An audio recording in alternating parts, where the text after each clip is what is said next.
पटना में famous businessman Gopal Khemka की हत्या हो गई, लेकिन उनकी हत्या से उनके बेटे की हत्या को जोड़कर देखा जा रहा है। क्या कुछ ऐसा है जो बेटे गुंजन की हत्या से जुड़ा हुआ है?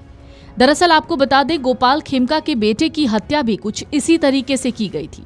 अब ऐसे में सवाल उठता है कि क्या बेटे गुंजन की हत्या के अनसुलझे केस और गोपाल खेमका के मर्डर में किसी तरीके का कोई कनेक्शन है? क्या 20 दिसंबर 2018 को अगर हाजीपुर इंडस्ट्रियल एरिया में बिहार बीजेपी के लघु उद्योग सेल के संयोजक रहे गुंजन खेमका की हत्या का केस पुलिस सुलझा लेती तो 4 जुलाई 2025 को गुंजन के पिता और बिहार के बड़े व्यापारी गोपाल खेमका की जान बच सकती थी। व्यापारी वर्ग की जुबान पर सवाल है कि पुलिस ने गुंजन मर्डर केस में शूटर को पकड़ा, लेकिन सुपारी देने वाले को क्यों नहीं पकड़ा? ऐसे कई सवाल इस वक्त बिहार की सियासी गलियारों में गूंज रहे हैं।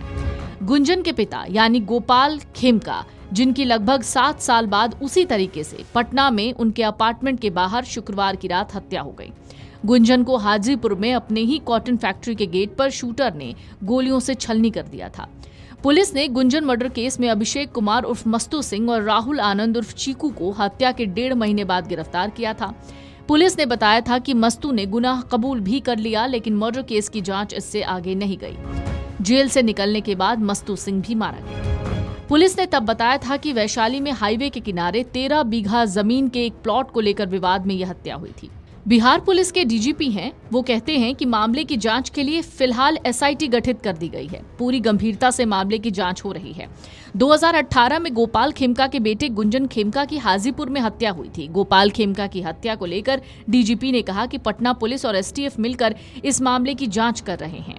साथ ही भरोसा दिलाया है कि अगर कोई अधिकारी इस मामले में जवाब नहीं देता पाया गया तो उस पर भी कार्रवाई होगी। गोपाल खेमका की हत्या के सीसीटीवी फुटेज में दिखता है, जैसे ही खेमका की गाड़ी गेट के पास आकर रुकी, वहीं पास में गाड़ियों के बीच छिपा एक शख्स बाहर निकलकर आया और बेहद नजदीक से खेमका के सिर में गोली दाग दी। खेमका की गाड़ी के पीछे एक और गाड़ी आई थी, लेकिन किसी ने हमलावर को पकड़ने की कोशिश नहीं की। बताया जा रहा है गोपाल खेमका की हत्या के तार बेऊर जेल से जुड़े हुए हैं। कई थानों की पुलिस के साथ आईजी ने जेल में छापेमारी की, जहां से कई सामान भी बरामद हुए हैं। लेकिन अब गोपाल खेमका के बेटे की मर्डर से भी गोपाल खेमका के मर्डर की कड़ियां जुड़ती हुई नजर आ रही हैं। हाजीपुर में फैक्ट्री के गेट पर गोपाल खेमका के बेटे गुंजन खेमका को 3 गोली मारी गई थी, जिसमें 2 गोली उन्हें लगी थी और 1 गोली चालक को लगी थी।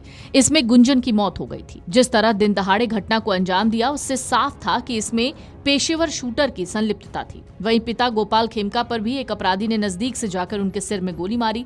पुलिस ने इस घटना में मौके से खोखा और एक जिंदा गोली जब्त की है। वहां मौजूद गार्ड ने बताया कि उसने 1 गोली चलने की आवाज सुनी थी। पुलिस का दावा है शूटर की गिरफ्तारी होते ही हत्या के पीछे की वजह और मास्टरमाइंड का खुलासा भी हो जाएगा। फिलहाल पुलिस जमीन से जुड़े सभी मामलों की जांच कर रही है। गोपाल खेमका के बड़े भाई पर भी जानलेवा हमला हो चुका है। साल 1999 में पीएमसीएच के पास विजय खेमका को औषधि दुकान में घुसकर अपराधियों ने 3 गोलियां मार दी थी। बम भी फोड़े थे। गोली लगने से वो गंभीर रूप से घायल भी हुए थे। वीडियो डेस्क अमरउजाला.com। अगर आप ये वीडियो YouTube पर देख रहे हैं तो हमारे चैनल को सब्सक्राइब कर बेल आइकन दबाएं और Facebook पर देख रहे हैं तो हमारे पेज को लाइक करें।